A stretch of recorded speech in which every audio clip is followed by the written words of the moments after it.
Hi guys, how you guys. मैं आपको आज एक कहानी सुनाता हूँ, एक यक्षिणी की कहानी। तो ये बात एक राज्य की है जहाँ वो बहुत खुशहाल था।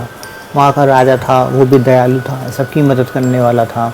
कुल मिला के ये कहें कि ये एक पीसफुल सेटअप था जहाँ पे हर कोई खुश था। खूब सारे वहाँ पे परिवार रहते थे।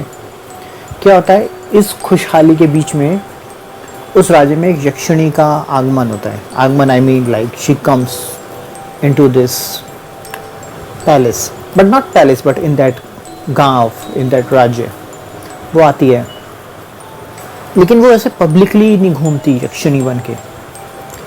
तो वो क्या करती है कि नॉर्मल लेडी बन के इधर उधर घूमती है, सबसे बातचीत करती है। तो हर कोई सोचता है कि नॉर्मल लेडी की तरह। लेकिन जब शाम रात होने लगती है तो वो क्या करती है, लोगों को बात करती है, उन्हें अपनी बातों में फुसलाती है और उन्हें अपने साथ ले जाती है और फिर अपनी यौन इच्छाएं पूरी करती है उससे। लेकिन यहाँ पे एक चीज़ ध्यान रखने वाली कि वो उसको मारती नहीं है कभी भी। वो अपने साथ एक हिडन जगह पे उसको रखती है जो किसी को नहीं पता होती। ऐसे ही समय बीता और समय के साथ साथ उस राज्य के जो लड़के होते हैं धीरे धीरे वो गायब होने लगते हैं। और ये बातें अफवाहों की तरह, मतलब अफवाहें नहीं बट ऐसे खुसर फुसर करके लोगों में फैलने लगती हैं कि फला का बेटा गायब हो गया, फला का बेटा आया नहीं, फला का पति बहुत दिन से नहीं आ रहा। तो मतलब लोग गायब होने लगते। बात धीरे धीरे राजा तक पहुंचती है। राजा में भी मतलब सब बातें करते हैं बट कोई कुछ कर नहीं रहा होता है। बस इतना वो चलता है कि राज्य में एक नई लड़की आई है, उसका नाम है सुरभि। तो यहाँ पे सुरभि वही यक्षिणी है। तो लोग कहते हैं कि आखिरी बार मैंने उसे कब देखा था, एक खूबसूरत सी लड़की के साथ देखा था जिसका नाम सुरभि है। तो कुल मिला के सुरभि पिक्चर में आती तो है बट किसी ने देखा नहीं, और जिसने देखा वो गायब हो जाता है। धीरे धीरे करके जो शुरुआत में जो गायब लोग होते हैं वो बहुत ही गरीब निम्न वर्ग के होते हैं, जैसे किसान जिनके पास कोई आमदनी नहीं होती। बट धीरे धीरे जो थोड़े रसूखदार लोग होते हैं उनकी फैमिली के पति या बेटे गायब होने लगते हैं। अब ऑफकोर्स राजा तक भी बात पहुंचती है, फिर वही ढीला ढाला रही हुई है, कोई कुछ कर नहीं रहा होता। धीरे धीरे एक वक्त बीतता है, महीने बीतते हैं। एक टाइम आता है कि आप कहेंगे उस गांव के 70 to 80% मेल डिसअपियर हो चुके होते हैं। अब किसी को पता नहीं कहाँ पे क्या हो रहा है। फिर वही बातें पूछें कि आखिरी बार कब देखा था। हाँ, एक खूबसूरत सी लड़की थी, आई थिंक सुरभि नाम की, उसके साथ मैंने उसको उस गली में जाते हुए देखा था रात के वक्त। फिर वही सारी बातें होती हैं कि जब कोई भी गायब होता है कि कब देखा था, फिर वही बार बार सुरभि का नाम आता है। तो सबको इतना समझ में आता है कि उसका कुछ है। फिर एक टाइम में क्या होता है, राजा डिसाइड करता है कि अब मैं जाऊँगा, देखूँगा क्या होता है। लेकिन राजा जाने से पहले अपनी प्रजा से जो उसके मेन पीपल होते हैं वो सभा बिठाते हैं राजा लोग।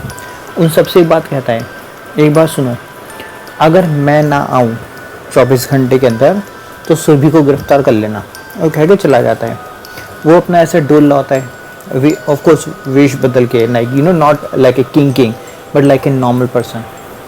सुरभि उसको टकरा जाती है। अब वो तो यक्षिणी थी, वो तो सब जानती है आगे पीछे का। वो उसको साथ अपनी गली में ले जाती है, लेकिन उसको कुछ शक होता है। ये ज़्यादा ही शाना बन रहा है राजा।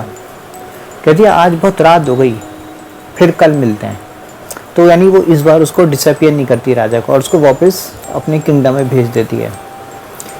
लेकिन राजा बैठा हुआ उसकी सुंदरता में वो खो चुका था। Control his own emotions, like completely lost. दोबारा राजा उससे मिलने जाता है। इस बार वो राजा को अपने साथ ले जाती है अपनी इच्छाएं पूरी करने के लिए, और राजा भी डिसअपियर हो जाता है। यहाँ पे एक ही बात याद रखने की आपको ज़रूरत है कि जो राजा है या कोई भी जो मेल डिसअपियर हुआ है वो मरा नहीं है। क्योंकि यक्षिणी के यक्षिणी को भी वरदान प्राप्त होते हैं एक से, और एक कुछ श्राप भी होते हैं। तो श्रापों में एक ये श्राप भी होता है कई बार कि आप उसको मार नहीं सकते। तो जब तक वो जिंदा रहेंगे आपका बल बढ़ता जाएगा, यानी यक्षिणी का बल बढ़ता जाएगा। और अगर उसने उसको मार दिया लोगों को तो यक्षिणी का बल भी कम होता जाएगा। तो उस वजह से उसको जिंदा रखना पड़ रहा था। सब लोगों को मारती किसी को नहीं थी बिकॉज ऑफ दैट शाम। तो क्या होता है, इवेंचुअली राजा गायब हो गया। अब आप इसे इग्नोर नहीं कर सकते ना, किंगडम में लोग डिसअपियर होते तो कोई ध्यान नहीं दे रहा था। लेकिन जब राजा मतलब किंगडम का राजा गायब होने लगा तो एवरीबडी थिंकिंग व्हाट हैपेंड। तो नाउ लाइक सब लेडी सब सोचने लगी, गाँव की इकट्ठे हो गए। जो क्वीन आए वो सारी एक सभा बुलाती है, शहर की सारी लेडीज़ को, सोचते हैं कि अब हम क्या करें। तो फाइनली उनको पता चलता है कि उनके गांव में कोई महान साधु आया हुआ है। आप एक तरह कह लीजिए कि तिलिस्मी साधु नहीं कहेंगे, बट एक काफ़ी पहुंचा हुआ साधु। तो क्या होता है कि क्वीन की उस पे मतलब रिकमेंडेशन पे उस साधु को बुलाया जाता है। क्वीन उसको सारी कथा सुनाते हैं कि हुआ क्या है कि लेडी कई सारे लोग गायब हो चुके हैं मेल, और हमको लगता है कोई ये सुपर नेचुरल पावर है जो ये सब कर रही है। ये नॉर्मल किडनैपिंग का केस नहीं है, क्योंकि कहीं भी किसी से पैसे नहीं मांगे गए हैं। तो जो बाबा जो पहुंचा हुआ था बहुत ही, तो वो अपनी आंखें बंद करता है और कुछ चीज़ें देखता है। फिर वो कहता है ये कोई साधारण शक्ति नहीं है जिसने गायब किया, ये खुद यक्षिणी है। अब सब लोग को पता ही नहीं समझ में आता कि यक्षिणी क्या है।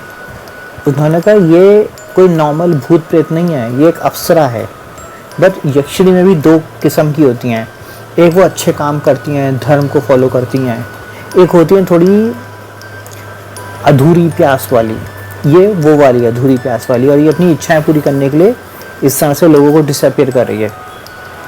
तो जो क्वीन होती है, किंगडम की क्वीन जो होती है, वो कहती है कि बाबा कुछ करिए, ऐसा हमारा वंशी मतलब पूरा वंश छोड़े पूरा गांव खत्म हो जाएगा, पूरा राज्य खत्म हो जाएगा।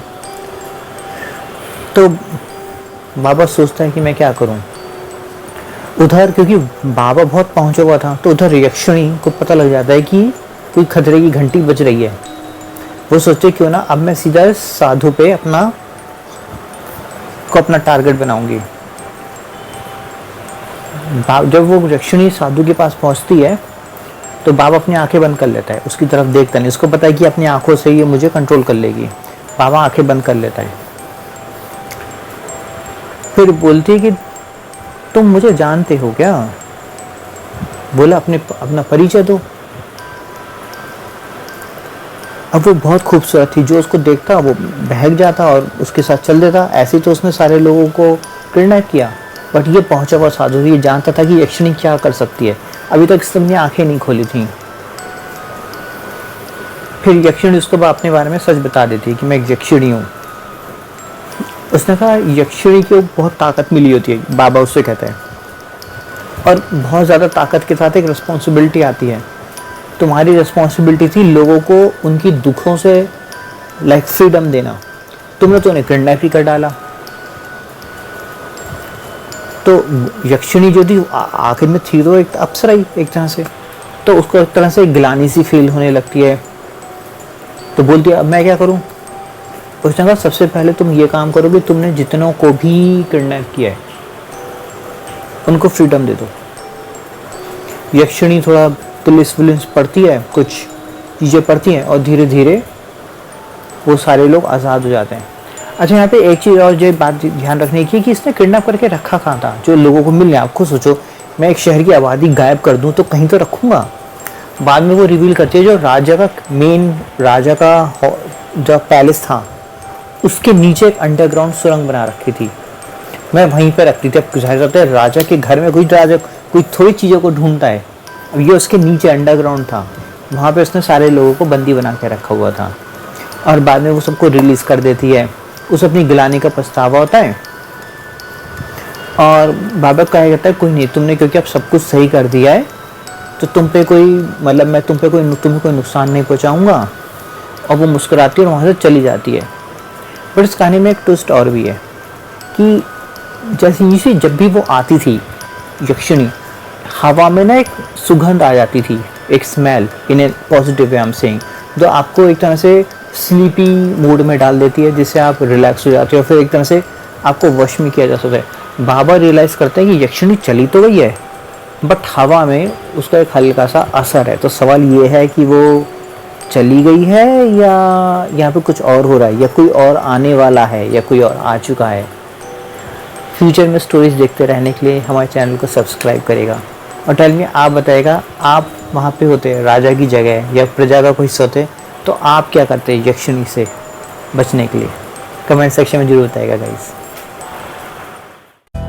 दोस्तों, अगर आपको ये वीडियो पसंद आती है तो वीडियो को लाइक और शेयर करना बिल्कुल भी ना भूलें, और ऐसी वीडियो देखते रहने के लिए चैनल को सब्सक्राइब करें जो कि बिल्कुल फ्री है।